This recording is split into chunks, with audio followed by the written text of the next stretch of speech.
ناظرین آداب، اکثر پرواز میں آپ کا خیر مقدم، میں ہوں آپ کے ساتھ حیا وانی اور ڈالتے ہیں جموں کشمیر کی تازہ ترین خبروں پر ایک خاص نظر۔ صوبائی کمشنر کشمیر پی کے پولے نے منگل کے روز سری نگر میں ایک پریس کانفرنس کے دوران کہا کہ کشمیر وادی میں لاک ڈاؤن نافذ کرنے کا کوئی منصوبہ نہیں ہے۔ جموں کشمیر انتظامیہ نے منگل کے روز خطے کے 8 اضلاع میں عائد شبانہ کرفیو میں توسیع کر کے تمام اضلاع میں کرفیو کا اعلان کیا ہے۔ پاکستانی وفاقی وزیر داخلہ شیخ راشد احمد نے اعلان کیا کہ حکومت پاکستان فرانسیسی سفیر کو ملک بدر کرنے کی قرارداد آج قومی اسمبلی میں پیش کرے گی۔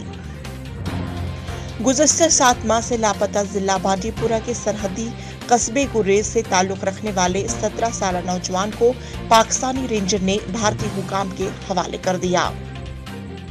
وادی کشمیر میں ہر گزرتے دن کے ساتھ کورونا متاثرین کی تعداد میں اضافہ درج کیے جانے سے لوگ کم تعداد میں بازاروں کا رخ کر رہے ہیں، جس وجہ سے دکانداروں کے علاوہ ان فروشوں کا بھی کام کاج متاثر ہو رہا ہے۔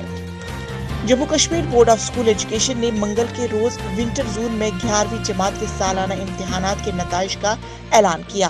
نتائج میں اب ایک بار پھر لڑکیوں نے بازی مار دی ہے۔